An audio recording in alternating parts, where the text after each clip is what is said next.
Hello, everybody, and welcome to the Overton Audios podcast. My name is Conor Chadwick. And I'm Daniel Patton. And on today's podcast, we'll be talking about the Our Father short film, and I'll be talking to Dave Edwards about Time Traveller Cataclysm 2. And I'll also be having a chat with Jack Reeves about some of his content for his channel, as well as little tidbits about the community and about positivity as well. You been all right, Daniel? I'm actually pretty well, yeah. I mean, keeping busy, as I believe you are too, sir. Oh yeah. On top of that, I think I told you this, but I didn't tell anybody else this. But I had quite a bad night's sleep the other night. Do you remember that when I told you that I was up till 5 because I couldn't sleep? And then when I did sleep, I woke up at 7. Yeah. Ever since then, I've had a blocked nose, but I've not had a cold, which worries me because it means that I might be building up to a cold.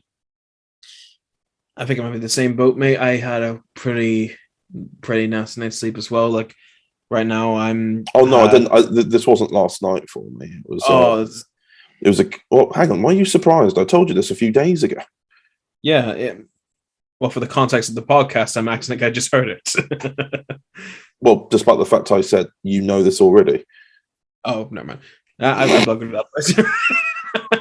But yeah, you mentioned, and yeah, I feel you on that one, mate. Like last night, I had pretty much the exact same. I couldn't sleep very well, and I'm running on very little sleep myself today. And oh dear, I'm having a Red Bull right now to keep me going, so I might be a bit more livelier in this one. But that's just because I'm on the Red Bull high. Indeed. But yeah, how are you feeling now, mate? I'm feeling all right. It's just a case of I've got one blocked nose. Also, I say one blocked nostril. Probably more specific. We all have one nose, but like in terms of it's just changing between each nostril, which is the most frustrating thing because then you're like, oh, it's gone in that nostril, and oh, the other one's got it now. So luckily it's just a little cold thing, and I don't feel fluey from it at all. I don't feel like bogged down about it. So that's positive. Well, you keeping warm, you keeping okay? Yeah. Other than that, I've been keeping busy with the audios, as you know as well. Been powering through it. We're now in terms of our audio production, we used to be a few months ago. I think we were about 3 months behind. And how long are we now? We're about 2 months, 2 weeks ahead. That's great. So we did 5 months worth of audios in the last few months. Because I've mentioned it, I think, last month and maybe the month beforehand that I've just gone through a massive audio production phase again because I'm not going to keep going on about it.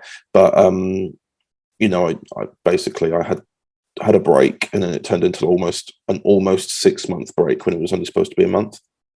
Yeah, and I think it was good that I had it because I was starting to get a bit tired and I was trying to. Having just got the mortgage and everything, I was just trying to treat myself, but it ended up getting to a point where I just found myself becoming maybe a bit too lazy. So it's good to be feeling productive and making things again, which is nice. Yeah. I completely agree with you on that one. And yeah, I think I had the same thing, especially when it came to whenever we had the break from Fractured Timeline. I took 2020 off because I wanted to finish my degree. And I felt like I just enjoyed that break a bit too much. You know what I mean? Yeah. Oh, actually, something we can talk about. Yes. We did a bit of filming last weekend. We did. And it was great. It was amazing. And it was... Everyone's been asking about, the new companions. The new companions. I haven't said they're companions. They're new characters. I mean, everyone knows. They know. I mean, there were a couple of people when I put up my post on Instagram. A couple of people started asking me, to which I didn't realize that we were holding a spoiler on it. I just thought, well, Anya's not there. Yeah, so people know. Yeah, people see that stuff. I have people say, "Where's Maggie?" And series 2 is like, well, I mean, you seen a post. She's in episode 1. Yeah. But but it was great filming, especially the new cast were great. Jack, I can't wait for people to see what because he plays such a great role. and Sarah was what was great as well. It was a great time filming, and we also had Hugo join us for a little bit. He was Yes, helping with a few wee tidbits of filming. He that was great. was my little surprise gift to you, wasn't it? Just me and Hugo organising for 2 weeks to come down and help out and just say hello properly. What a blessed surprise it was. I was just gutted. I had to return him at the end. Yeah, and of course that everyone's commented as well on this, which is the wonderful costume variant you're wearing. Oh yeah, that. Yes. Do you want to tell the story, or shall I? I will, because I know you'll undersell it. You'll be like, no, it wasn't that long that Connor was asking for me to wear it. 3 years. You've been asking for 3 years. Literally, even before the candidate. Yeah. I wanted you to wear it for the candidate, but you just got your new green shirt variant and wanted to wear it. And I said, if I direct another episode, I want that variant worn, and you agreed. Yeah. To which then you travelled down. You had a couple of days in London, just you and Anya. Yep. And then you then proceeded to tell me that you'd forgotten it. To be fair, I was going through quite a lot. Aren't we all? We all, but you know what I'm going through. It's only like I'll say on the podcast what I said to you at the time, which was it was only me talking about it for 1,000 days. To be fair, I then wrote, oh wait, I did bring a white shirt for Time Fracture, ironically. So we were able to use that, and we were able to restore. But you didn't bring the white shirt to wear the variant, though, because you didn't even suggest the white shirt until the day after when it came to mind. In fact, actually, you didn't even suggest it until we were sat together at Wetherspoons. You went, oh yeah, I've got my white shirt that I wore. Maybe we could use that. And I'm like, yeah, because there was a I don't know when you say Primark, whatever. There was one of those like literally up the road, and we were thinking about just going there and finding a white shirt. But then I realized, like, wait a second, I've got one. But it's the irony that you didn't even realize you'd brought a white shirt with you, and instead you said, I've forgotten to bring a white shirt. I cannot understate this for the podcast how upset I was. Because you put on that variant once just as a test, and because you'd got the new coat and the waistcoat, but not the green shirt yet. So I saw the photo of you taking a selfie in the mirror and using the costume to show me, and just in a white shirt, and that was maybe August 2019. We also did try it again, actually. We tried it again in Birmingham in December 2019 when we filmed the hardest scenes at Luke's. And then I saw it in person, and I was like, I still confirm my earlier remark, and then to which you've forgotten for 1,000 days.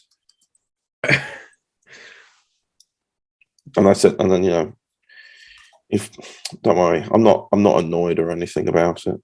And then you still got your white shirt variant. And everyone seems to like it, so it's almost like I'm not saying you were right. I was just saying, but I have nothing against the white shirt variant. I like it so much. But I've been telling this is my analogy for it. We have tenant suits. Let's be honest. I like the blue suit better, don't you? I will say I do prefer the blue suit, yes. Yeah, but it's not Tennant's main look, isn't it? No, it isn't. But I consider the white shirt variant of the Irish Doctor in the same sort of way. It's an alternative look that you can see as a better look, but isn't the main Irish Doctor look. Fair enough. Well, I will say that when you put on because you brought the green shirt with you, forgetting about the white shirt, you put the green shirt on afterwards and then cheered. The green shirt felt more like me. Yes, you cheered and went, I'm home. So there you go. Because green Ireland, I felt Irish in it because I am Irish. It's like I don't know, like say you're away across country somewhere and you had a nice sip of tea. I know you're not a tea person. Let's just say in this context you are. And you have a nice like sip of like Earl Grey or a nice or even like a PG Tips or something. You're like, oh, that's home right there. That green shirt is the same thing for me. No, that's fine. That's fine. Like I said, I'm not angry. Just very disappointed. But speaking of which, there was actually whilst you were away in London for a few days prior to the filming, you missed an amazing prank. I've heard about this prank, and I'm so glad I wasn't there. And I believe The prank wasn't on you, luckily. I know that, but I heard about it, and I'm so gutted I missed out on it because it sparked quite a discussion, didn't it? Yes, in fact, I asked the admin in charge of the DW 2012 Discord server, who goes by the name Spoon, to talk about the prank. So, should we play that segment? Yes, we shall. Hi, my name is Spoon, and I am the owner of the DW 2012 fan server called DW 2012 Fan Universe. I also own the DW 2012 meme account, which is why there's a fan server. It's a whole thing. I'm rambling.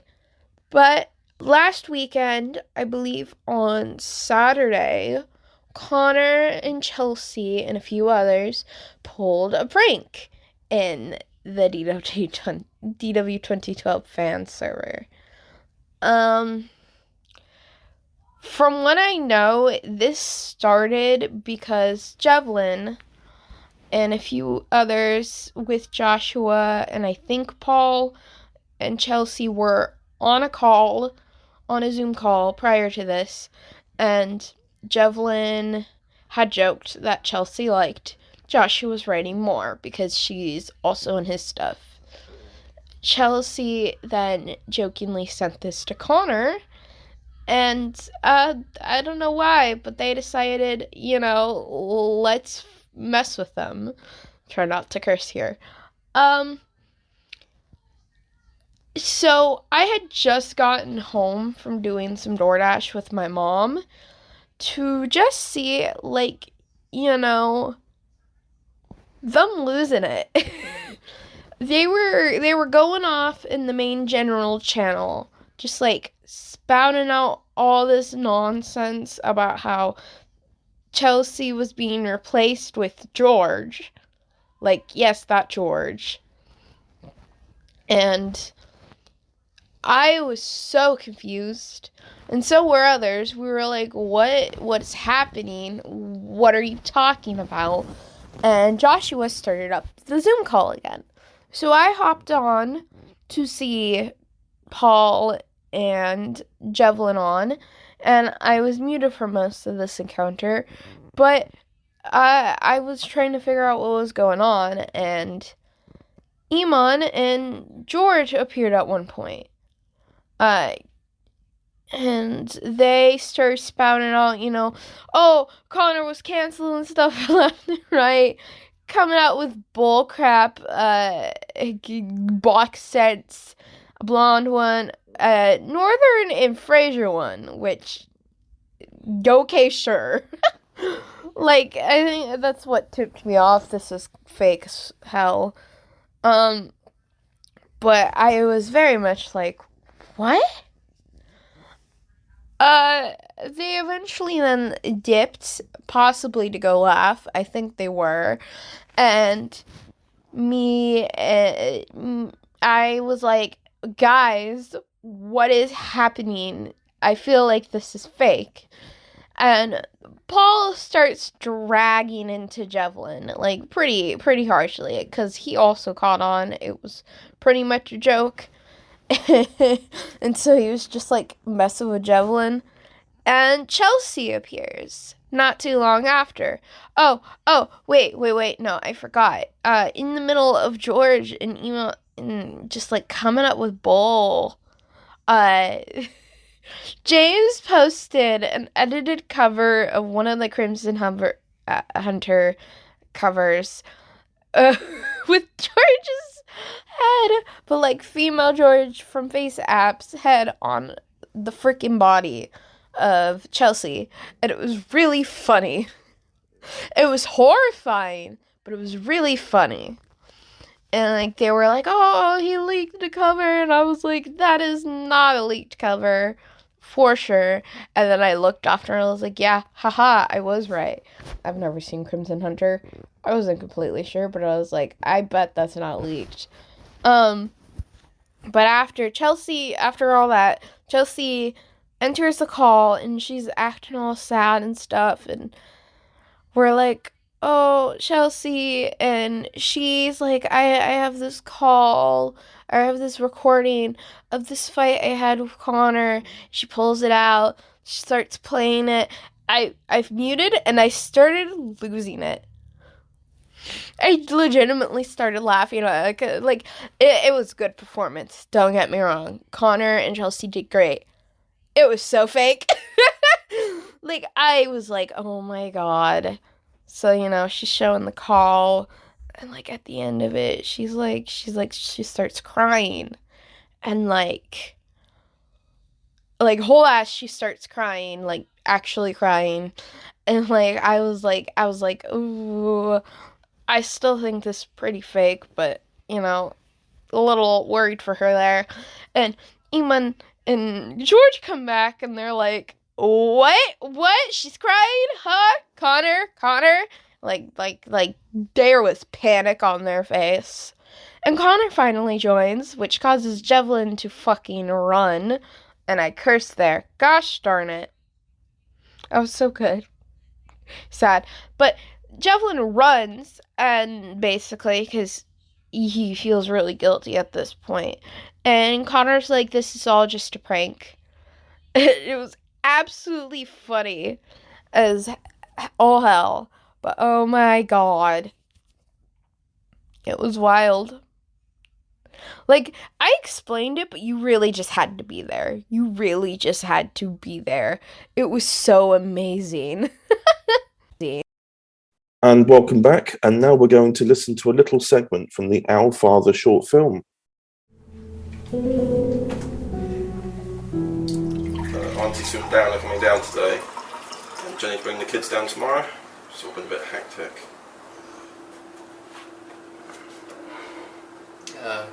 Sorry for your loss. Our loss? Yeah, of course.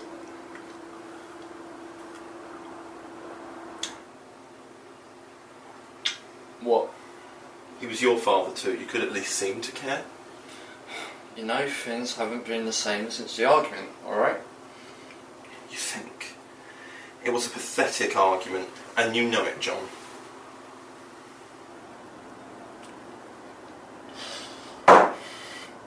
It was not a pathetic argument.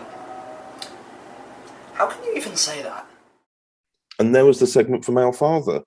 Now, Our Father's actually more of a remastered edit of a short film that I made in 2015. I think specifically Yes. August 2015. That one was called By Dad. Mhm. But recently, myself and PMG, or people know him as people know him as PMG, but he's also known as Peter M. George in the audios I make. We made a joint production company in 2016 called Harmonic Alliance Pictures. Before even that, which we made a short film called Overlook, which even you remade, called Overlooked, which is on your Daniel J. Patton Films YouTube channel. Yep. We also made other remakes on that, but before that was another production company that I was sharing with other friends for the same reason. It's called Focus Point Pictures, and we made something called By Dad, which was about two brothers who were forced to meet after years of not talking because their father had died. And it was originally going to be called The Bench at first, because it was, when we shot By Dad, it was just as that film originally. But then when we watched the full thing back, we actually felt like something was slightly missing. Annoyingly, we only got one scene of the additional footage done, but it didn't work at the time we felt. This is myself and my friend Tristan who were directing it. We didn't feel like it worked standalone, so we released By Dad as it was, and then I did this as a deleted scene. However, now in this remastered one, we've added the deleted scene in the position it was meant to be in, and we've done some adjustments and stuff since to the edit to make it look like, and I suppose it's meant to give off a vibe rather than explicitly tell you what the story is meant to be conveying. But it should be able to give you a little vibe of what's going on. But we've essentially re-edited it and renamed it, and it'll be out by the time that this podcast is out on the 5th of March on my film channel, Red Matter Productions. Yeah, and I remember the short film originally came out. I think you might have sent it to me at one point, but back in the day. We didn't meet until the year after, I don't think. I know, but me and you were chatting though. We were chatting about each other's films because I was this chatting about like back in the day I've uploaded? Yes, I believe it was. Oh, okay, that makes sense then. Yeah, because you wanted to remake that, and it became part of my dissertation that you were remaking that. So technically, part of your success was that degree to me. Yeah, we helped each other out there. We did. That's a story for another podcast. But yeah, I remember watching it, and it was like, I really liked it because it was a story about grief, but at the same time, it was a story about conflict within family, and I really. I thought I was in some ways it inspired some way amazing way about how I looked about how characters would conflict, especially when it's about your father. Well, yeah, because essentially the father is meant to be a flawed man anyway. Yeah. One son had enough and just said, "I'm off. I'm not dealing with this." The other son stayed behind and looked after the father until he died, and both brothers never spoke to one another.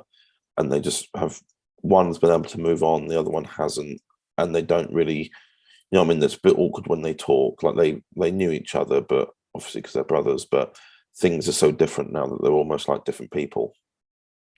Yeah, exactly. And it's a great story to tell, and it was just a great story to tell, and it's it had a lot of complex emotions attached to it, and the only thing I don't really know about this edit is like I haven't really seen the deleted scene you're going to be including back in. But I'll probably look at that later. I was going to ask you to tell me more about it, but then I'll spoil the short film for everyone who's listening right now and who hasn't seen it. But I can imagine it explores another great detail of emotions.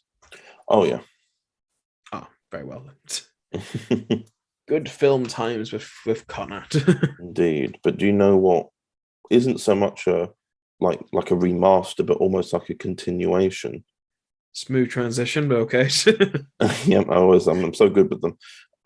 It's Time Traveler Cataclysm 2, which is part 2 in the continuation of Time Travelers from the visual series.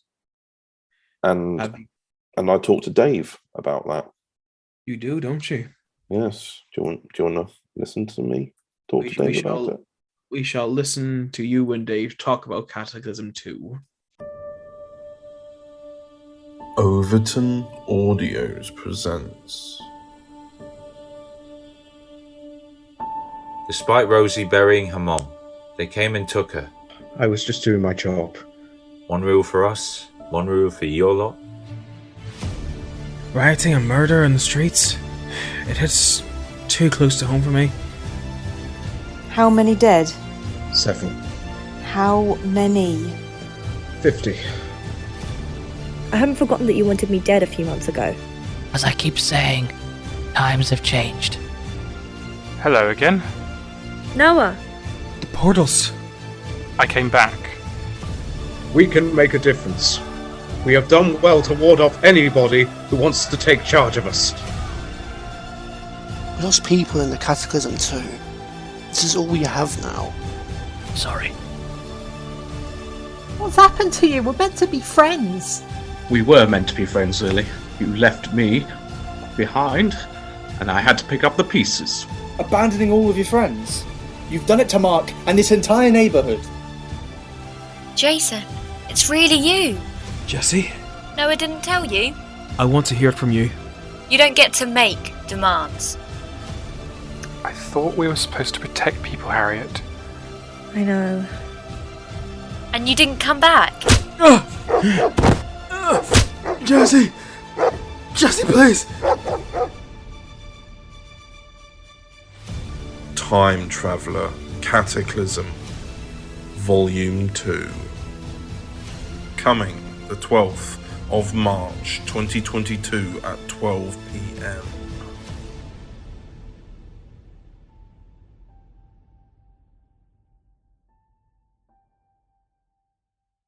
And welcome back to the podcast, and I'm here with Dave Edwards. Hello Dave, how are you? Hello Connor, I'm fine, thanks. Yourself? I'm good. I've got a little bit of a cold at the moment, a bit of sniffly nose. I don't know really. Well, to be honest, like I was saying to you earlier, I've only slept 2 hours, so it may well be just a cause of that. Possibly, really. yeah. Yeah, it's you get sort of, I don't know, it's more like a little bit of a cold or something. I don't think I'm developing a sore throat, although I have had a croaky throat for the past few weeks. But no, it's just I've had a bit of a sort of sore runny nose. But that's only started today after only sleeping again for 2 hours. So I don't know, it's probably something to do with that, isn't it? I mean, most likely, yeah, because they say that sleep is when your body regenerates in a way and all it took was 1 day of no sleep, and I'm already falling apart. Oh, but anyway, we're here to talk about Cataclysm Volume 2, aren't we? Yes, we are. About time. It's been ready for quite some time. Yeah, I mean, we were just talking about when the cover arts were made, and they were always typically made after the episodes are finalised. So, yeah, from looking at the dates, it was October this volume was done, which isn't too long ago, considering how far in advance I usually make things. It's only really 4 months, and obviously as well as that, we've been working on the final volume afterwards anyway, which we knew was going to be a big task anyway. Yeah, the final volume, which you'll hear more about later on this year. That was quite big in itself, and we've pretty much completed it as well now. So as we're recording this, we haven't actually had the realization. We've not even said it to one another yet that technically we've finished it. That is it. That's a point where we're actually, for once, both saying we're done. Yeah. Because there's always been that trouble with Time Traveller where Series 2 had a load of obviously. For those listening, we're talking about the visual series. With Series 2, we had all the issues with filming and cast dropping out. I had my living arrangements completely changed. Yes, yeah. Everything in my life was changing. And then Series 2 just very quickly got put together as a 4-episode series over the course of many months, like little specials, really.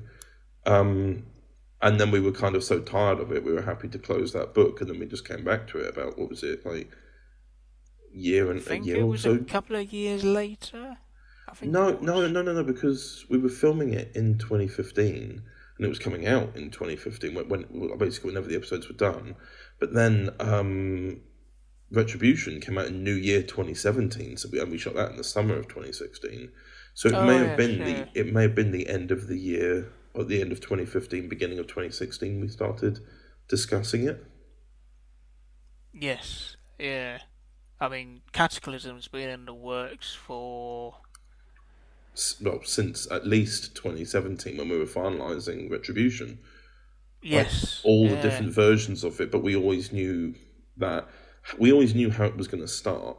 It's just, obviously, as we've gone along and had the freedom of audio, we've really been able to really hone in what we wanted to do, because we've not had to worry about renting out offices or getting people into one location. It's all been remote recording, so therefore it's been very easy to get all that stuff together. Yes, yeah. But yeah, it's with Cataclysm 2, I'd actually say the theme is actually quite similar to one of the titles of the episodes in Cataclysm 2, and it's sort of like a homecoming kind of thing. Yes, because we've got Noah Crimson coming back from EarthCorp after EarthCorp 2, which came out When did that? I've lost track. Last summer, I think. Yes, it came out last summer, because then we decided to have Cataclysm 1 quite soon after that. Yeah, because Cataclysm was meant to come out this year, and then I wanted to push it forward, so it was near to EarthCorp 2 to have this big continuation announcements and stuff at the time, shortly after EarthCorp 2. Yeah. Mad times. But then, it was essentially got Peter coming back as Noah Crimson. But it followed on from the cliffhanger of EarthCorp 2, which is where EarthCorp has had its story now. That's done. And now, with that done, not everyone survived. And there was one particular character who's played by Emily Meir, called Jessie Clark. She's like EarthCorp version of the other character who already exists. She runs through the portal, doesn't she? Yes, she does, yeah. To find Jason. Which, of course, Jason's being from EarthCorp himself. Effectively, we've gone through that whole storyline within the visual series, but simultaneously bringing it back in the audios to really flesh it out more. The feeling of him abandoning his own world. Like, it'd be like us leaving the world, like the Earth we're in now, to go and live on an Earth that we thought was slightly better. But we leave everyone behind. Yes, yeah. That's what Jason's done there. So, with a lot of Jesse and Jason's mutual friends who have died in the pursuit to stop Thorncorp on the EarthCorp world, Jason wasn't there, and Jesse has a sense of she wants to avenge her friends, but there is also revenge in her actions. She the last time she saw her partner Leo, or Leonard as he's called in that world, was when he walked off with Jason, and then Jason's been assumed dead. And no, he isn't. He's just escaped and living on another world, using a farm. You know what I mean? Like the outside perspective, it looks like he's had just a very very easy win there, and it's basically a lot of the storylines that have carried over and been built up throughout many audios before or prior to Cataclysm. Generally, we are really using this second volume to close out those stories. Yeah, because so Noah returns from EarthCorp in the second episode of Volume 2, which was always it was quite early on. I think we decided to have Noah come back in the middle of Cataclysm rather than at the beginning, which sort of paved the way for Robert to be front and center of Volume 1 as the time. Which is something. It's something that we always knew we were going to lean towards, no matter what we did with a potential fourth series. Yeah. I think it was in the very early days we actually thought that Noah wouldn't come back, just to leave it very ominous. But that was in the early days, even before we considered it on audio. It was only It was only now that it's on audio, because obviously most of the cast live all over the country, that we're able to really have them actually meet. And also, as well as that, with Noah and Robert, they are old friends. They're actually friends from before the series even technically started. They're the oldest of friends, and the last time they spoke was in their past. Yeah. They've never actually got to see one another since their betrayal against one another, which leads back to closing out those stories and giving closure, so that then we get to the final volume and it's just all kicking off.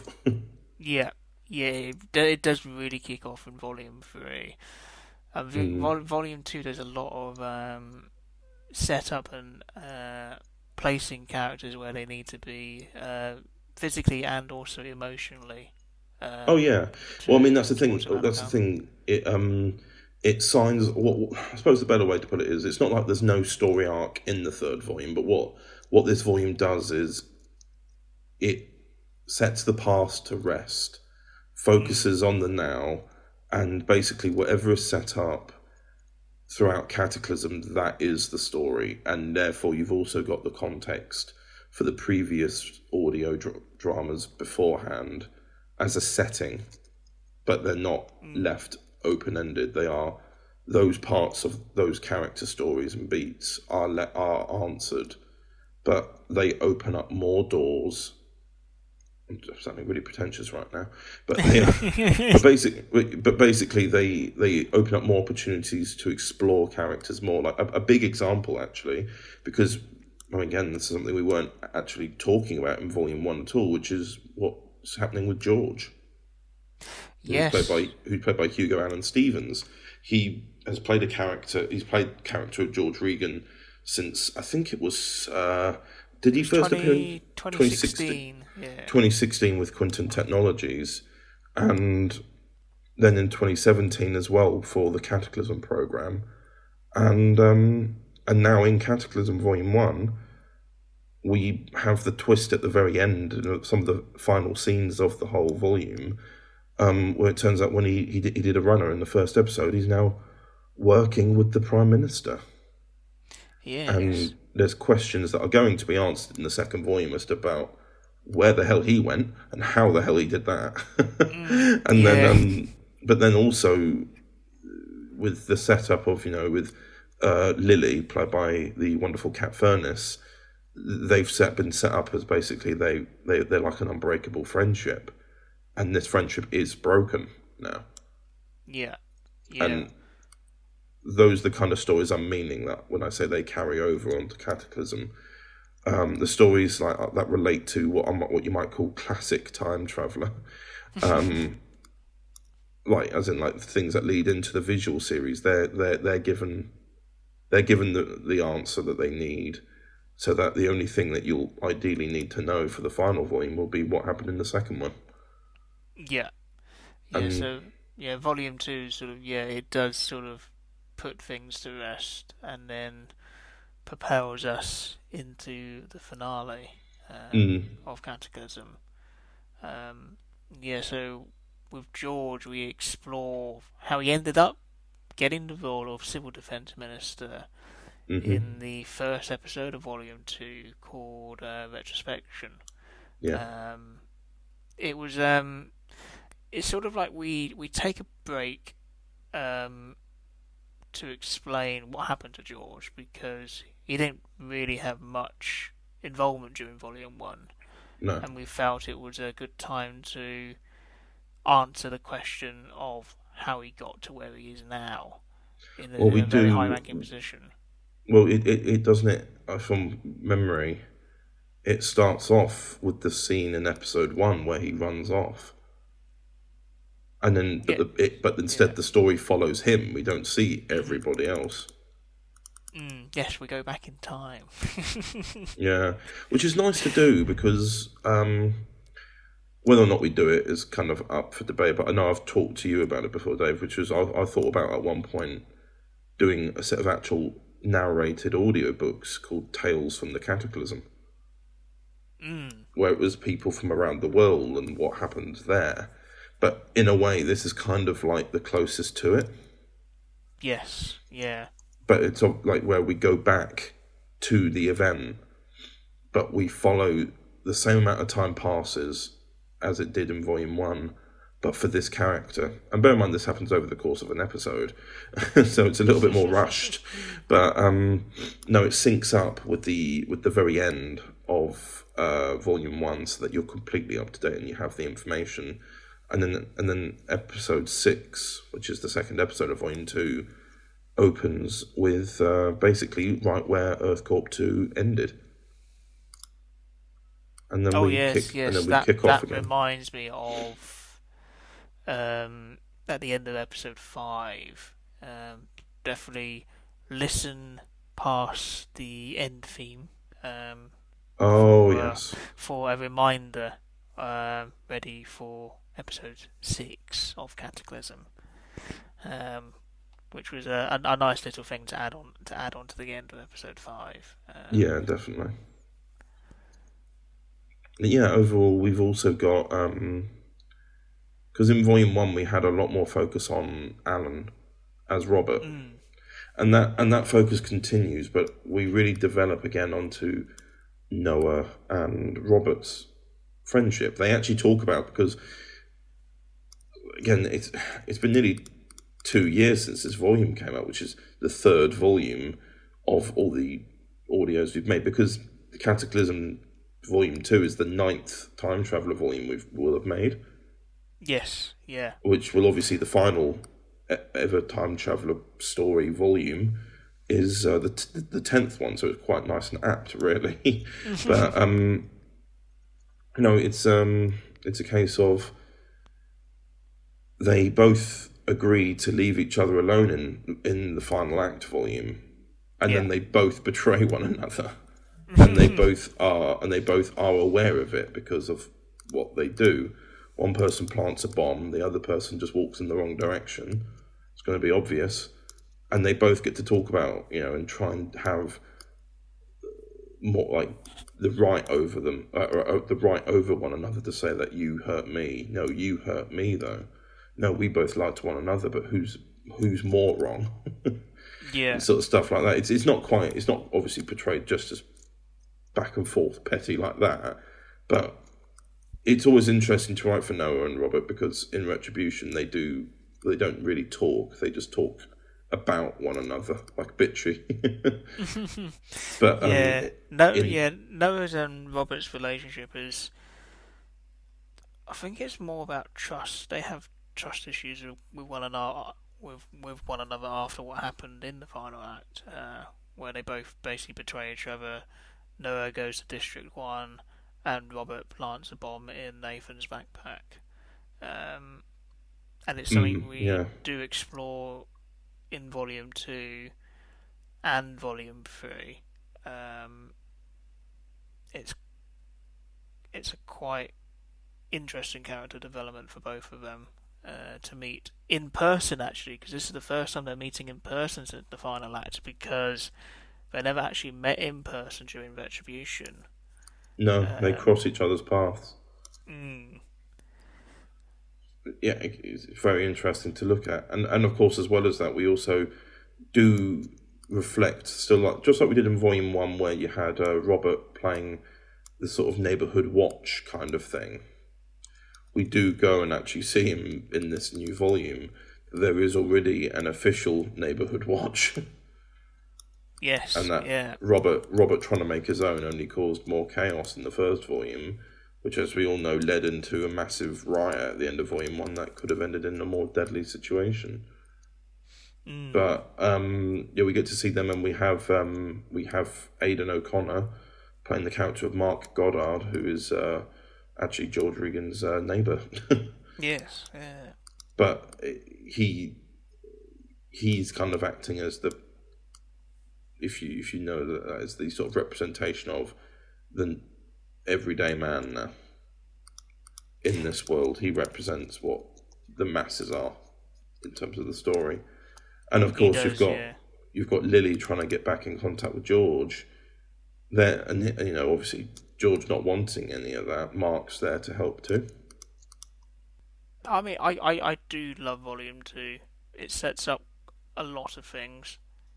Puts a lot of things to rest as well, and we ended Volume 1 on a cliffhanger. Volume 2 also ends on a cliffhanger, which is I hope people enjoy, because that's been in the works for. I mean, the thing about Cataclysm is that it's been in development for many years, a 4th season of Time Traveller, and it's changed so many times, like so many. I've lost count. It's been ever changing the story, and then when we finally decided to sit down and get it nailed out, it was still pretty in flux, but there were some certain points which exist in this final version of Cataclysm, and this was one of them. Well, yeah, we went through so many different concepts. Like, I think we were playing clips to one another from TV shows that have done post-apocalyptic worlds before, and going, is there a way that we can integrate this? Like, I'm sure this isn't too much of a spoiler into what the kind of stuff we were looking at, but there were clips from it. Because I don't think you've ever seen it still. I think you've avoided it. But Tortured Miracle Day. Oh yes. But there was the stuff there because they're obviously dealing with people who can't die, whereas in our iteration of this story, half the human race have died, and there was discussions we had about how would it work? Where do the bodies go? Where do the people who are unidentified go? You know, what if there's no next of kin to identify the body, etc., etc.? What happens? And there was something in Miracle Day, which was in Tortured Miracle Day, where with those bodies who would go into a particular category, which would mean they no longer function, they'd just get burned. And we were wondering, like, whether or not what would happen to those bodies. Do people get to say final goodbyes? Because there's billions of bodies lying across the world. How did that get cleaned up, and what's being done with the bodies? Yeah, there's so many different conversations we've had about how the government in the show and logistically it would all work. Yeah, there are so many different avenues to explore in a post-apocalyptic world, and we just couldn't do all of them. Like Volume 1 had a time jump of 3 months between episodes 1 and 2. Well, that was something we mentioned in the previous podcast, which was actually the national lockdowns for COVID actually gave us a good insight as to how something like this would be handled. Of which I know that we went into an idea about it. The reason why it skips it is because there was a curfew on, but we also had ideas, and I think it might be written in there somewhere that there was a form of lockdown that happened anyway. Yeah. Like lockdown, whether or not it's to do with because you know, in Cataclysm, the whole Cataclysm itself, it's a viral contagion across the world that wipes out half the human race. Great timing, eh? Great timing. Yeah, it was. Yeah. So, but yeah, obviously, them realizing that and noticing that currently, not the same, but a familiar thing is happening. We've just thought to try and maybe use that to help inform ourselves, which is again why there's that 3-month gap, but also looking into what current governments are doing, but also again, like you say, like other material that's been made before set in these kind of worlds. And even though this series is actually double the length of any usual series, there are too many interesting concepts to go for us to be able to cover them all. And not just that, but to cover them all well enough as well. Yeah, because I mean, we mentioned early on during the development of Cataclysm when we made the lists of who survived, who died. That was an interesting exercise in itself. It went back and forth, didn't it? Yeah. We had to get that list nailed down before we could even sort of start planning the story, because we need to know which characters are we going to bring into this continuation from the visual series and from the audio anthologies which you've produced over the last couple of years, and then we started to explore of what the world was like we talked about people in hospitals who were having operations at the time, and massive EMP hits and hospital generators get knocked out. So people would have died on the operation table. When you got planes as well, if planes in the sky at the time, an EMP wave hits out, knocks out their instruments. It was there were so many different things we could have gone down, but if we did, the Cataclysm would be 100 episodes long, or the standard 24 episodes long, which you get in a US serialized drama. So we had to sort of leave things and say, okay, this is something which has happened, but we don't have time to explore, but it would have been amazing to explore. But the thing is, I think there could have been time to do every single concept.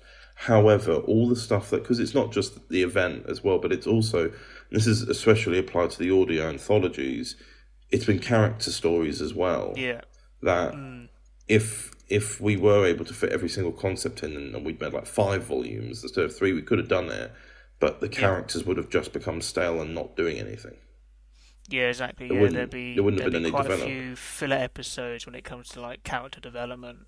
Cataclysm, we wanted to have the world built there, but we really wanted it to be character driven, like the previous audio volumes previously.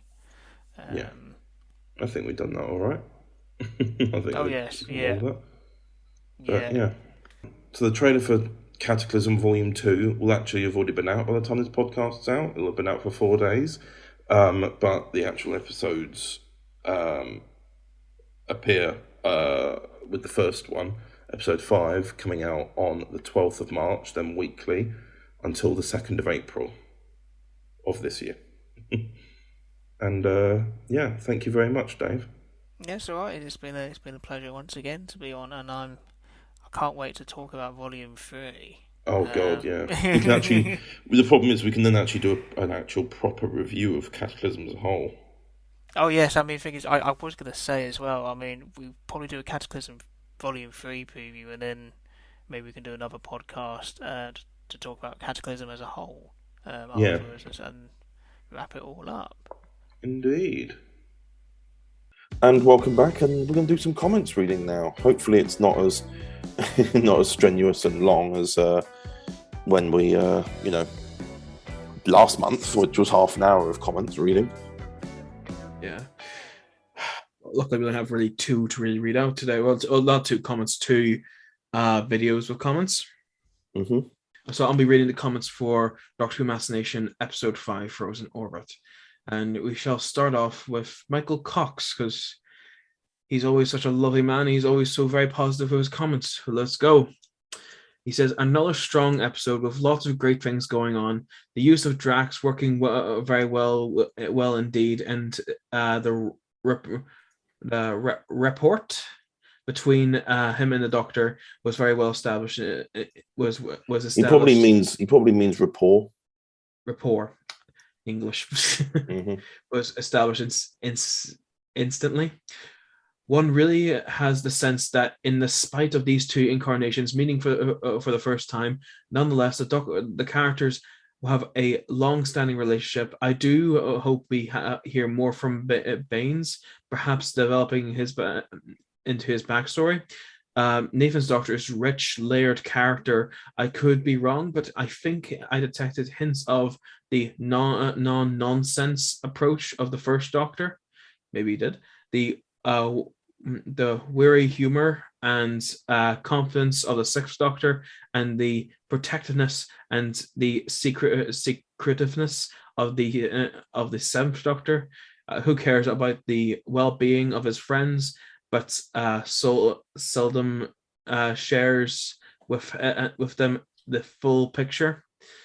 Always a pleasure to listen to the Northern Doctor. I gave you a tough one there, didn't I? Yes, Michael Cox is a bit. It's my dyslexia. He's so well written, but it doesn't match. I always love detailed comments. Yeah. Maybe not so much. Maybe not so much for you to read, though. Coming up next is Jeevan John. The final episode of Volume 1 of the Northern Doctor Adventures was just phenomenal. Danny Patrick as Baines Rattigan was amazing, and I think his character got a very beautiful ending.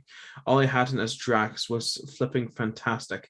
His portrayal of the character was sensational, and I hope we get to hear more from him in the future. Last but not least, Nathan Carter as Northern Doctor was just astonishing as ever in this episode, and his performance was superb. The end where Nick is revealed to be the master was a great moment.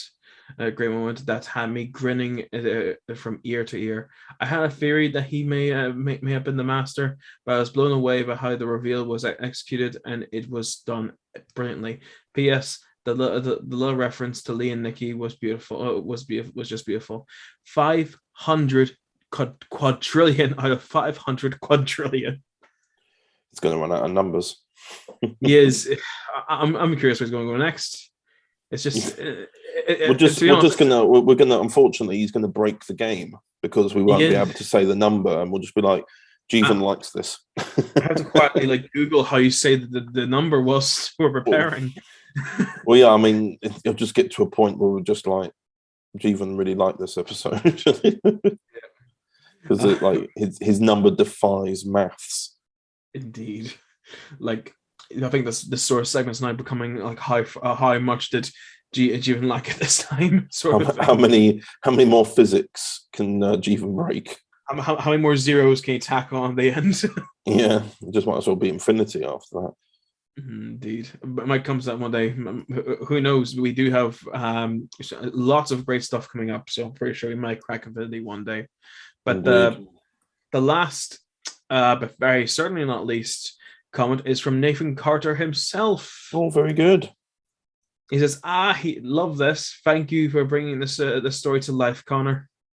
Yes, this episode is the one episode that was never released online.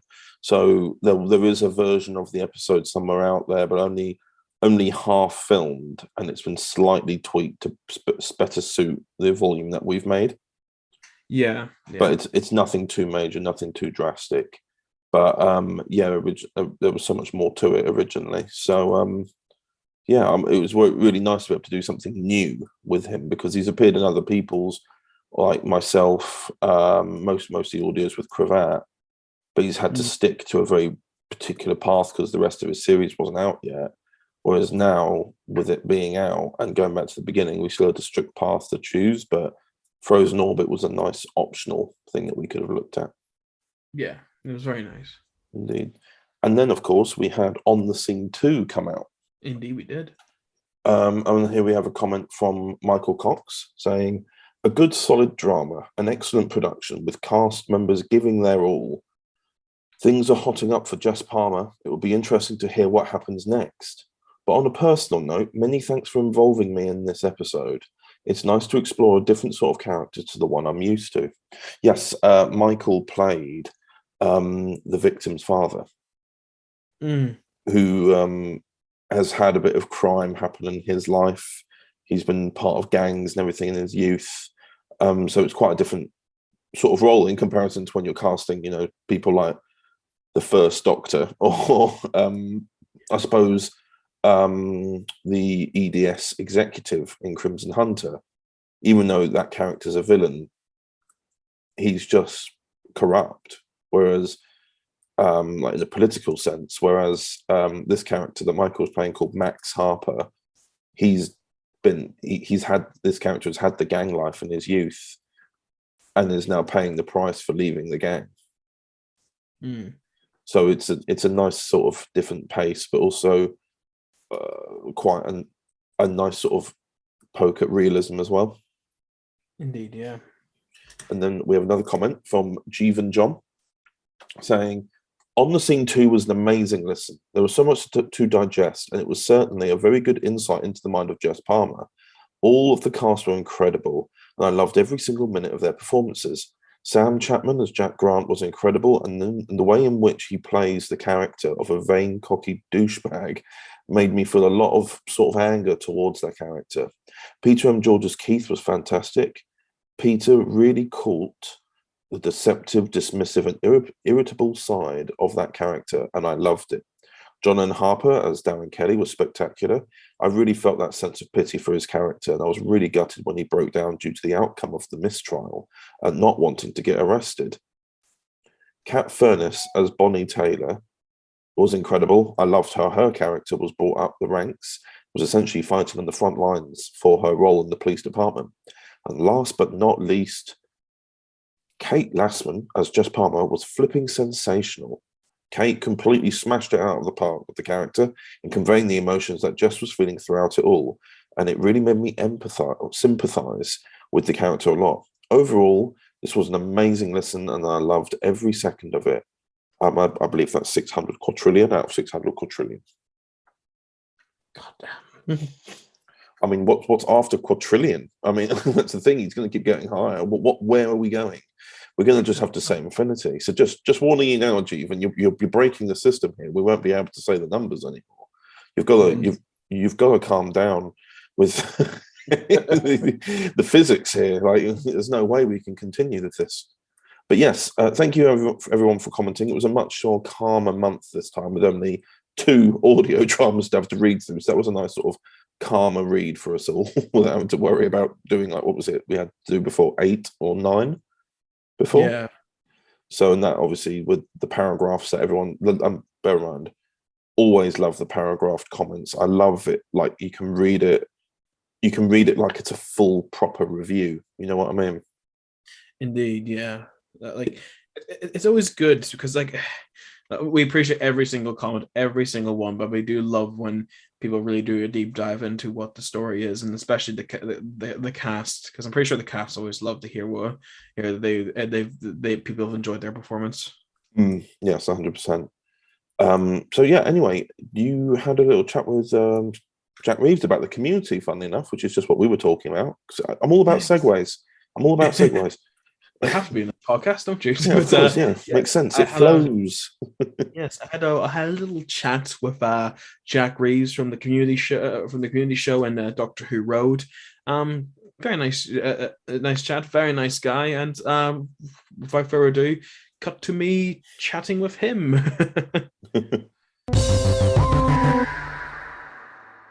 Hello, everyone. I am joined here today with Jack Reeves. Hi, I am Back Beeves. It is I. Of course, well known for the community show as well as Doctor Who Road and other such things upon the YouTube and WhoTube webs and stuff and things. I'm blabbing on a bit too much. How are you, Jack? How are things with you? I'm doing well. I've got some very exciting things in the pipeline. I'm here on the Overton Audience. Oh, now I can't talk. The Overton Audios podcast. Life could not be better. Oh, it's good to hear. Good to hear. Glad to have you on the podcast. You're a guest in mine for quite some time. In fact, you're the first guest I've interviewed in quite a while. So it's good to have you on the podcast, of course. I feel honoured. Indeed, indeed. And we are honoured to have you, of course. Now we're going to go through a few questions, a few little bits and pieces of some of your personal opinions. Nothing too hard. There's no wrong answers here. So let's just dive into it. So first question is who is your favorite DW 2012 fan doctor? Well, I don't like that Irish guy. Honestly, I was thinking about this the other day, and not to be rude, but it's one of those things you can't help but think about favorite doctors, and it's genuinely really hard to narrow it down because you're all different, but you're all fantastic in your own special ways. So ranking you lot, even when I was being really mean about it in my head, was really difficult. So I don't think I have an answer. I still don't have an answer. That's the correct answer. That is the correct answer I want. Yeah. Off to a great start. Yeah, because there are 2 fan doctors from DW 2012 who run this podcast. So, oh yeah, of course. When I say there's no wrong answers, there are wrong answers. There's definitely wrong. Yeah. So we're going to go first of all into your Doctor Who Road series because you've just started phase 5 of your series. Yes. And might I say, twas a good watch. It was a great watch. Oh, thanks, pal. I had a few chuckles. I did. A few snorts. Snorts, of course. First question is, who is your favorite character to play on Doctor Who Road? Well, I'd say Eccleston is always going to be up there, just because it's not really an impression I do. It's just an accent. But you can sort of say anything in the accent, and it's just kind of funny. It's just inherently quite fun. Although Smith and Tennant are always going to be up there too, because they're some I can ad-lib in for days. Smith especially, because you could sort of just trail off with Smith. Where was I? Where am I? Hello? Like, it's just it's just fun to go off script. My own script. I'm like bugger my own lines. I'm making it up now. Yeah, those are the top 3, I'd say. Really? Okay, that's cool. I do like Agatha the person. I especially like the story you did with him recently. It's very good. Yeah. Is Doctor Who Road a show that you sort of you plan over time, like you have a set plan? Like I said, like with Phase 5, you left it on a bit of a cliffhanger, but is the show itself something you plan over time, or is it something you take in episode by episode? I think for the first 2 phases, which no one should ever watch, it was very much just sort of episode by episode, make it up as I go along. But Phase 3 onwards, I at the beginning of each phase, I plan out sort of roughly what I want to do. You know, I know what the amount of episodes I'm going to do, what each of them will be roughly about, and then I figure out how to connect them as I go. So I think Phase 3 was the most like fully planned out. Phase 4, like I only figured out how they all connected by the time I got to the finale. And then Phase 5 is actually quite loosey-goosey. I know exactly how I want to end it, but everything else in the middle is going to be a bit of a flim-flam, about a bit of a all over the place jobby. So it's going to be fun to see how that evolves over time. It will be, yeah, exactly. Do you know how many episodes you're actually doing for Phase 5, or is it just something you're just going? Currently, I have got 5 cheeky episodes of Phase 5. Big on 5, as you can tell. Big on 5. Yes, good set of 5. Yes. What has been the most challenging episode to film for Doctor Who Road? That's fun. The hardest. Well, I suppose in terms of length, actually, this recent one took the longest. It wasn't necessarily the hardest because it was fairly simple, but I started the community show like as I started that. So that sort of ate up a lot of my time. So I started Tyler in, I think, June or May of last year and only just got it out recently. So to give you an idea, but I think filming the hardest would have been Return of Omega, because that was entirely supposed to not be in Doctor Who Road. It was almost entirely on Gallifrey or in a TARDIS. And that's fan film stuff. I am not an expert in fan. I don't know how you bloody do it, but it's a tricky one, especially when I'm still playing everyone. Yeah. I don't know why I do this to myself. I think it's just sort of like us Whovians have a sort of this complexity to us. We love to work on big things. We also there's self-loathing things, like how much torture can we put ourselves on for this project. That's the question. I think that's a personal question. I go into every single thing I do. How much self-loathing do I have right now to myself for this? It's like a ranking out of 10. It's sort of a level that goes up and down. Yeah, with the most recent Dalek episode I'm doing, it's like lost self-loathing. Oh god, yeah. Just that trailer alone, when I first saw it, it was insane with the kind of stuff you're getting up to. I'm so excited to see it in full. Oh, me too. Oh dear. But now that we're moving now into the community show. But check out Doctor Road. Doctor Road, yes, it's very good. Very, very good. I like to think so. And again, a good watch. My first question for the community show, I'm pretty sure you've answered this question probably 100 times, but just so we have it here on the Overton Audios podcast, what inspired you to create the community show? Yeah, that's the go-to, but it's a good story. I like this story. So it starts as any good story should. I was wandering through the forest one day, nearby to my flat. I was taking in the sights, and I was thinking to myself, it's around the time of John Barrowman and Nick. What was it? Noel Clarke, that's his name. And it was around the time that the whole situation was starting. And there was also a few people in the community that got, shall we say, outed as one was a pedophile, which was a big sad one because he was a big inspiration to me, that one. And another was just a general creep around women, if I'm not mistaken. And it was all sort of very negative to be a Doctor Who fan online. And I was like, so what's something that all Doctor Who fans like and we can come together and just be positive about? And I was like, vanity. Everybody loves hearing their own name and being promoted. So I was like, okay, I can capitalize on this random idea. So I was like, okay, if I get a bunch of people I like chuck them in a video and say, check out these people. And everyone really liked it. And so I kept doing it. And here I am on series 2. So yay. Cracking story. Vanity. It is. I should make it a novel, a Target novel specifically. Doctor Who and the overwhelming subbing of vanity. Yeah, Doctor Who, the Forest of Vanity. That's actually not too bad. Yeah, BBC calling you out. Let's do it. Yeah, we should discuss ideas, and people can easily take them. Oh yeah, just copyright, trademark. If that's how it works. If you say it out loud. Next question is, if you would like to interview people who've actually worked on the actual show Doctor Who, if you would want to do that, who would you actually like to interview from the actual show? Oh God. I mean, outside of the Doctors, which is a fairly obvious choice. I mean, I've been eyeing up Sophie Aldred and Katie Manning for a while because those are 2 companions that I've met in person, as well as I know are quite involved in the fandom. Like I know Josh Carr had them both on, I believe, for Who Knew.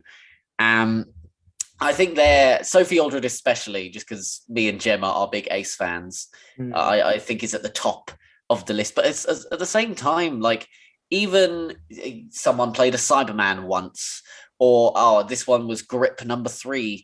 Like if they worked on the show, like that is still a high level that I'd love to have on the community show. But at the moment, I think for now, I'm focusing more on the community itself.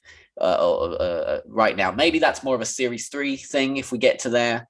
But for now, I think I want to focus on content creators. Although I'm saying that the next one, not the one that's about to come out with Ivy, lovely Ivy Hanover, the one hopefully next actually isn't a content creator, but I don't know if I can spoil it. When does this come out? It comes out, I think, some point the first week of March. Okay, I'll just tease it then. So people, you've done this, and I've done this. It's in London. It's near Bond Street, the tube station, and I will leave it there. And yeah, I did some. I'm going to be doing some interviews there as of recording this week. So I'll leave you to ponder that. Well, I'll tell you when we're not recording, just to annoy everyone listening. He knows the truth. I know the truth. I will know the truth. Yes. But yeah, like I think because I can imagine you doing because like you did a few sketches as well. I know you done a wee sketch with James Sutton when you went to go interview him. That's a lot of fun. Like imagine if it were all possible, like getting Katie Manning or Sophie Aldred and doing a slice sketch where you're dressed as a doctor and they're in the companion. That'd be the best. It would be hilarious. It'd be great. It'd be so wholesome as well. Like yeah. But that's the thing. Like whenever I do an in-person one, especially, I think I always aim to do something extra. Like with George Sheard recently, I had the idea of doing Trivial Pursuit with him, and that was hilarious fun. With, of course, the Dobsons, I climbed in their Dalek, which was so much fun. With Sutton, it was both the skit and the tour of his amazing collection of props and costumes. And again, like I'd love to do that sort of stuff over Zoom as well now. Like I never did anything with you, which I was really annoyed at when I had you on last year. But I am starting to with Ivy Hanover, which should be out by the time this is out. We did this game where, because she's such a big fan of Thasmin and she's met Mandip Gill now, I was like, okay, here's 5 random Doctor Who characters, find their ship. And so we went through, we're like, remember the council van guy from Fear Her? Oh, who's his true love? And we were like rambled for like 20 minutes of who he would love. And it was so funny. That sounds ridiculous. I love doing extra bits because that's the thing. The amazing thing about this community is we're so sort of multi-talented. Like, for example, you do this podcast, you do your fan films, you do Overton Audios, you do so much stuff that why waste that talent with just asking questions when you can just up yourself and keep having more fun. True. And that's what I'm about. I'm all about the fun. Sometimes too much, if you ask me. How dare you? But yeah, completely agree, and I'm actually looking forward to that. It actually sounds a lot of fun, and I agree, especially with in regards to the last question, but like potentially getting possible Doctor Who guests on. What I love about your show is content, but it is the community. It's about bringing community together, especially in a more positive light after what was last year. And it's good to keep positive. It's good to keep positive, especially nowadays. Yeah, I mean, funnily you should say that. It was a really nice experience at LFCC recently. It was a very busy con, but quite a few people, for the first time ever, came up to me. There was about 4 or 5 people that said, like, "Oh, are you the community show guy?" Or, "Oh, you're Jack Reeves," and like they all thanked me for the show being positive. And I was like, "Oh yeah, this is why I do it. That's awesome." Like so whoever bumped into me that day, thank you, because I have no idea who half of you were, because I couldn't find the pictures afterwards online. Oh. But yeah, it's always nice to hear people's reactions to the community show, because I mean, I'm sure you understand, it's hard to gauge people's reactions to content. Like, you see maybe the views go up or the likes, but unless you actually hear it from people, it's just numbers. It's nothing, as far as I'm aware. But it's even with comments, comments are always nice, especially when people are being extremely positive. Again, it's hard to engage with that, but it's always nice.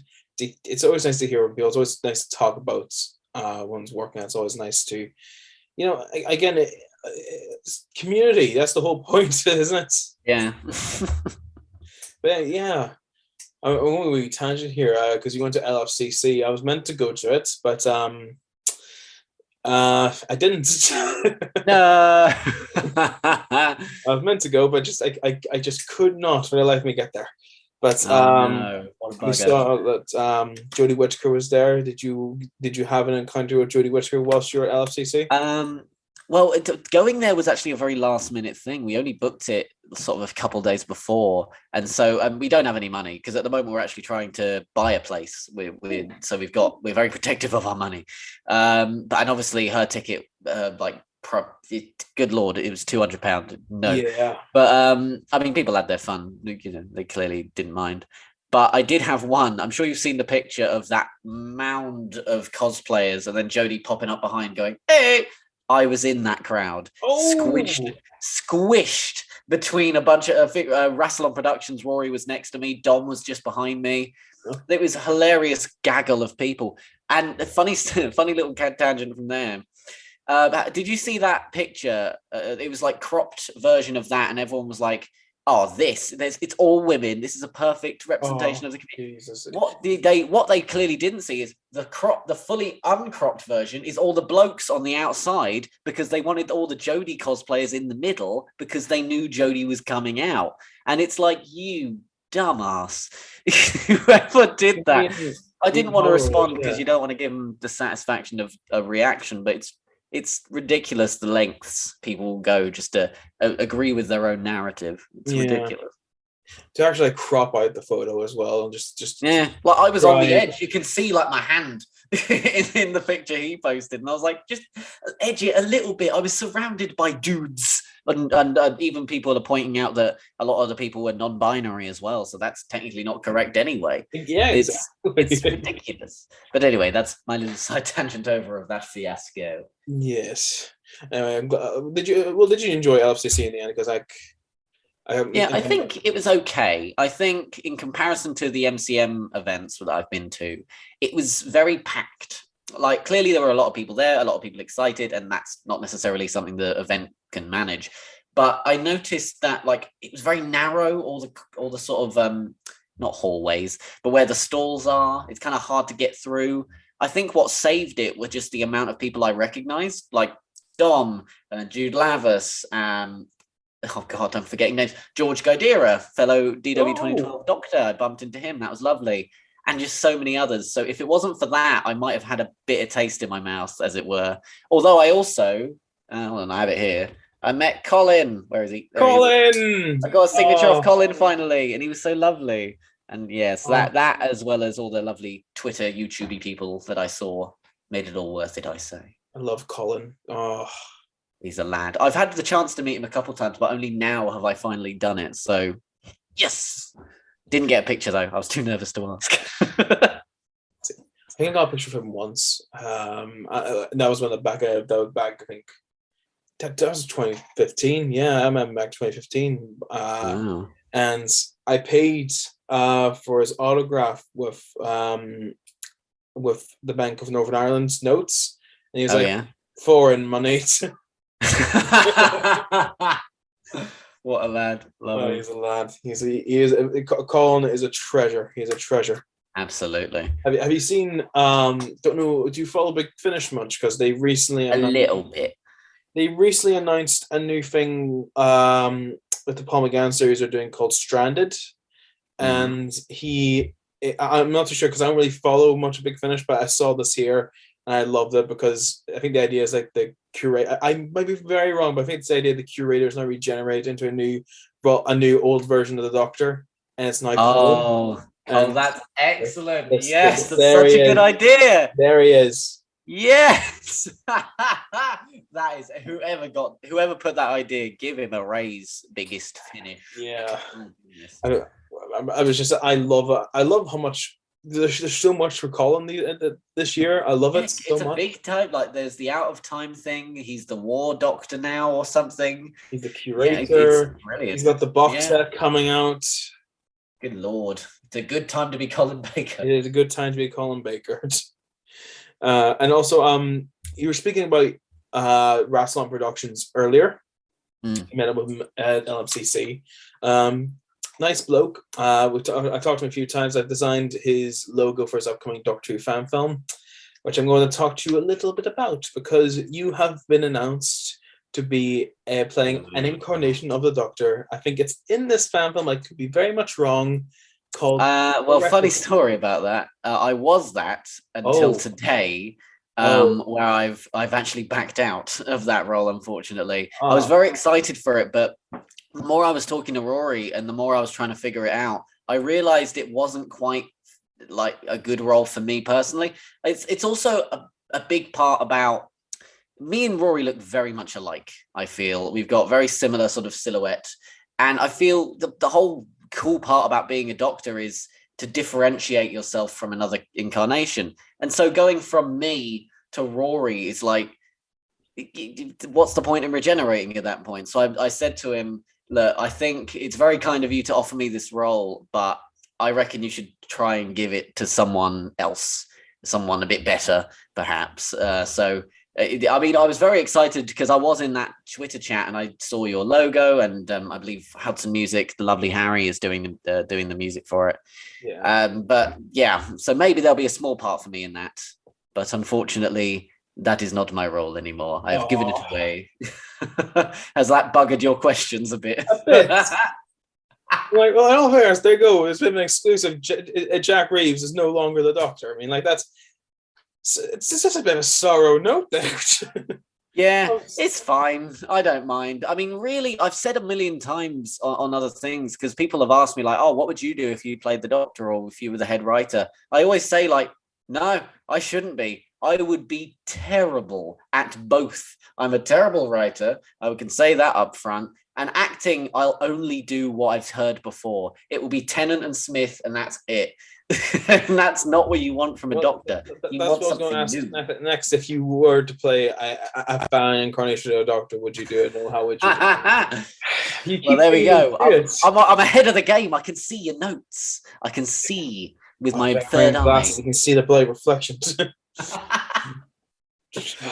No, I'd be terrible as an original Doctor. I probably will do it one day. I don't doubt it. If the right role comes up, I'll probably leap at it just out of curiosity of what it's like to be a Doctor. But I'll leave it to the pros. I'll leave it to people that aren't me to do it. There's so many good people in this community like that could play it better. I mean, off the top of my head, I think Jude would be hilarious. And I think there's someone writing by Ella or Bella, or I believe. She just looks like the Doctor, and she dresses like it too. And I've always thought she should be called out for that and do something. But that's just me. But not Jack. Not Jack. I'm too boring to be a Doctor. I'll be like a Dan companion. I'll be the ditzy idiot. That's me. That's my sweet spot. Fair enough. Just walk around hitting sometimes. Whoa. Yeah, or kissing Carvanista. like that terrible fan art. Oh no! Yes. I've been trying to separate. I'm in time just to I will not not think let about it that fan die. art. It was. And I then genuinely, for the longest time, I didn't know what it looked like because I only ever see the reactions. I never see the actual thing for the longest time. And I finally looked at it because me and Ivy brought it up in our interview. And oh God, it's quite something, isn't it? Yeah. And the fact that the actor John Bishop brought up in one of his shows. Incredible. Like he kept building up to it. He knew. Oh, this community is absolutely wild sometimes, and I bloody love it. Me too, but at the same time, there's bits of it that I love it. There's bits that I just gotta look away. Yeah, sometimes you just gotta look at something else for a second, pretend it's not there. Yeah, just oh look, it's Colin. Hey! But anyway, you buggered my last question, which was about the bloody hell, Jack, bloody hell. I get you on the podcast, I prepare, I got my notes here, and you had to go bugger my last question. But don't worry, because I have a quiz for you. Oh yes. Oh no. This is when I go really off the rails because I'm so bad at quizzes. The question is, the quiz you asked me was, how well do I know the DW 2012 Doctors? Oh, that was how well do you know your own show? Oh, okay. Maybe I do have a shot here because if there's one thing I know about, it's myself. I'm hoping for a slip up, but I see your confidence here, so I'm not gonna confounded confidence. We'll soon find out. We'll soon see. Basically, I'm gonna name random episodes from the community show, and you have to guess the interviewed guest of that episode. You have to tell me the interviewed guest. Okay, I'll know some of these, but oh dear, I'm gonna offend whoever these people are so badly. If you put yourself in there, I swear to God. We'll see. We'll see. All right, let's do it. Okay, so episode 4. Episode 4. Oh, it was either Commander Moose of the game or it was Joe. I'm gonna say it was Joe. It was Joe. Yes, good old Joe Venus Flint. Yes, and also Antigone in the upcoming Devlin series, which you're also a part of. Oh yeah, I am part of Devlin. Yeah, Luke. By the way, side note: Luke Lane and Joe, amazing people. Can we just agree? Oh yeah, absolutely.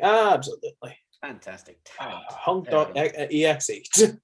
Oh, goddamn right. He loves that. He still sends me pictures of himself with the tagline hunk.exe. He should change his Twitter handling to just hunk.exe. He does. He needs to. I've given him a brand. Okay, next one. Okay. Episode 7.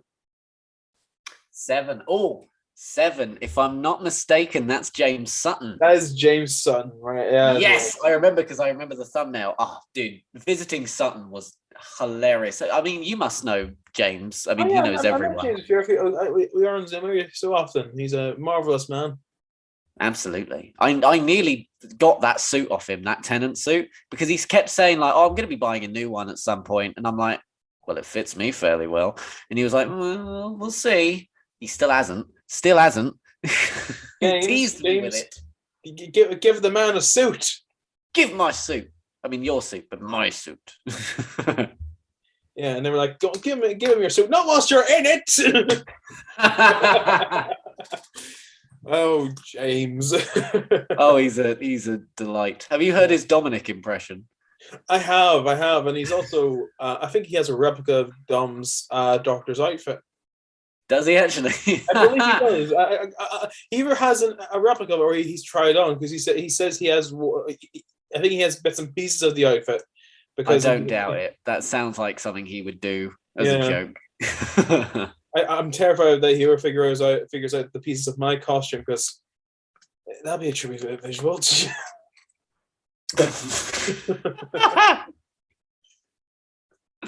Oh dear. But yeah, he's also. I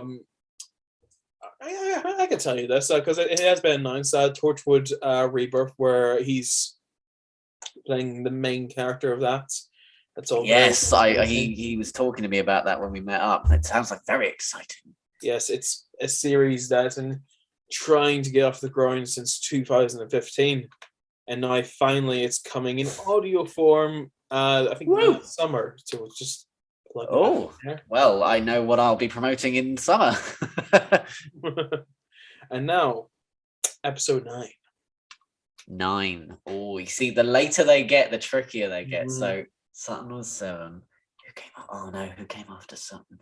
Wasn't it Dobson? 5, 4, 3, Oh, 2. Nine, The answer, Jack. Wait, was it you? It was you. It was me. It was me. Yes. Yes. Fantastic. I was kind of hoping you get that one wrong. Just a little bit. You tried to catch me out. Tried to catch you out, but no, you beat me in my own game. I'm going through each thumbnail and trying to remember who I'm next to in the thumbnail. Because I was like, okay, 9, that's the one just before the Halloween special. And who was next to me? It was Dan Pan. Yeah, that was me. Thing is, I was hoping to trip you out by putting, because I know I was like in the later episodes, I thought to myself, sure. Oh, I'm happy with that. I'm happy I remembered that. You have flawless memory. My friend. That is the first time that's ever been said. Gemma's going to laugh at that. Oh, wow. But it's just... Yeah, you've beaten my game, and what do I have for a prize here? What do I have? I have... I've got the prize. I represent you. Dalek napkins. Yes, you know what? I just ran out of mine, so that's perfect. Well, these will be tossed to you, and hopefully, if I can throw them across the Irish Sea, they will be. It just slaps me in the face. Yes. To be fair, what you just did is exactly how I picked all of my prizes in the past. Like for the panel specifically, the day before the MCM panel. I just went around my house like, okay, what can I just give away? That magnet, fuck it. That DVD, unwrapped, boom, done. And yeah, even for George Sheard recently, I was like, oh, I don't have a prize. And I just looked to the bookshelf and was like, you could have one of these. Book. Book. But I was just trying to look around. It's like, but all thing I have here is a picture of me and my fiance. I have the hard drives which contains fresh. What are you talking about? I want a picture of you and your fiance. It would go nicely on my desk. Wouldn't your girlfriend not have some serious questions by having a couple on your desk? Nah. Fair dues. But it's still I've got this of me and Jim. Aww. Drawn by the fabulous Bo, the artist. An absolute talent. Unfortunately, viewers can't see it right now because this is. Oh yeah, good point. But it's very nice. If people want to see it, tweet out at me and I'll put it on. Oh, I don't know what I'm saying. I hate doing stuff like that. I don't know about you, but like the smash that like button, the classic YouTubey thing. I try and avoid saying that at all costs. Yeah, in fact, I have an alter ego which does that, and it annoys the hell out of Connor. And the only reason why I do it is because I know it annoys him. In fact, if I be permitted, of course, it is the hat he hates. That is like too small for me. Yes. Connor, I was going to say why does he hate it? Connor, I'm currently wearing the hats in Jack Reeves' presence. What can you do? He's all give me hell for that later, but take that, Connor. But I suppose I'll just ask you a few wee other things before I let you go. Mainly just sort of like, have you listened to many? This is not like trying to trip you up, but have you listened to many Overton Audios content? I've listened to a bit. I always listen to what I'm about to promote. For example, again, in the one that's about to come out, Doctor Who Machination, episode 5, the Weeping Angel one. No, episode 4. 4, 5? Can't remember. Yeah, 4. Oh, there we go. I listened to that as well as Rory, Rassilon Productions, who's actually the guest host doing the audio segmentation. So we got a view each there. Admittedly, I'm not big in a lot of the audio-based content. That's just my big dumb brain who can't like focus on anything that's not visual, and that goes for anything like that. I mean, I love the review of Death Boys, but I just can't sit there and listen for 2 hours. I don't have a lot of free time either. You need a lot of job with admin or or commuting elsewhere. I don't have that, unfortunately, but whatever is promoted in the community show, know that I always watch or / listen to. I force myself to sit there and I enjoy myself like a little idiot. But it is very good from what I've heard, specifically that one, as that's fresh in the mind. Very good. I do admit that Machination is a very good one to get into, especially people who are fans of that incarnation of the Doctor. But yeah, I do agree. It is very hard to sit and listen to something for an extended period of time. But my suggestion is get a job in admin, because, my Christ, it will help the time fly by. Oh, yeah. I had a desk job for a year. I think it was an apprenticeship. I couldn't do it. My mind rotted away and my ass was as flat as a pancake from all that sitting. So I vowed that I would never do a job sat down. So I'm always up. I did nursery work for many, many years, and I'm now currently a caretaker at a school, or an assistant caretaker at a school. So yeah, sitting down time is rare. So I've done myself in there. Past Jack is like, haha, you don't have to stand now. So you're a caretaker? Like Capaldi's caretaker? I am, yeah. That I have the jacket and everything. I've got Clara, and I tell her off for not dating. Don't date Mr. P.E. over there. That's what I have to tell her every day. I do. Oh, she doesn't know. She doesn't. No, she doesn't. She doesn't bloody listen. It's ridiculous. Yes, exactly.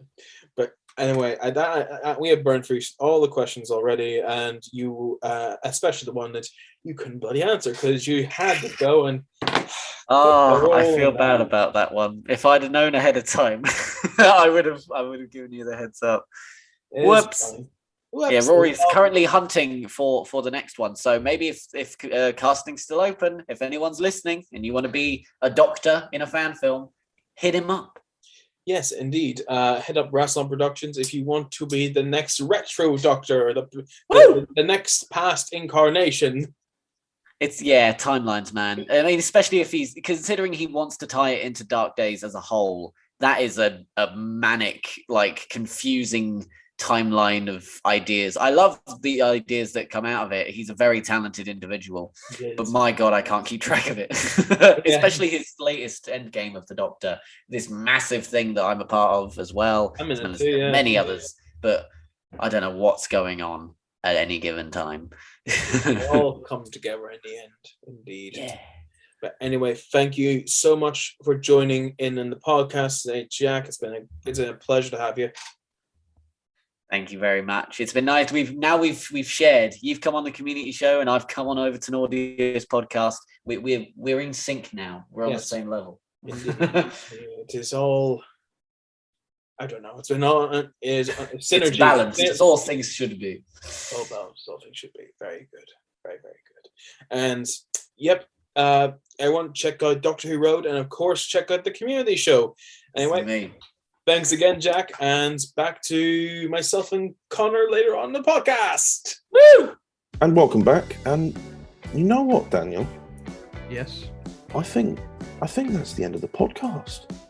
Ooh, ghastly. Yeah. But yeah, it was a lot of fun. We had guests. We had PMG last month, but that was a very impromptu interview where we had two lovely guests this month.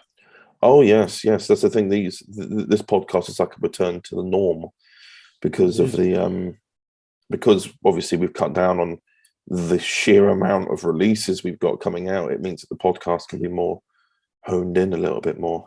But yes, next month's podcast should be a lot more simpler. I'm currently trying to organise it, but it's going to be a segment where we talk about the Cravat Doctor and the Rani volume because that's very close now. The long-awaited return of Cravat in full cast audio drama, no less. Indeed. The continuation of a story as well. It starts off straight away after Doctor Resurrection season 4, and you hear the ending as well. It all links together, which is good. Very good, sir. Very good. But anyway, it was a very nice podcast this month, and it was very insightful, especially for your chat with you and Dave, because this is because the continuation is continuing. I think this month you just sort of locked in the ending. Yes, we've actually just finalised, the ending of Cataclysm 3, which means Time Traveller audio dramas are done now. We've talked about maybe down the line doing some sort of spin-offs, but nothing with the main Time Traveller story, just more in-universe stuff. Yeah. But of course, that's a little way away. We've now made Time Traveller, that story's done. It's time to take a nice break for a little bit. Agreed, sir. But nonetheless, thank you all for listening. It's been a great month, and we will see you all in next month's podcast. Farewell. Bye-bye.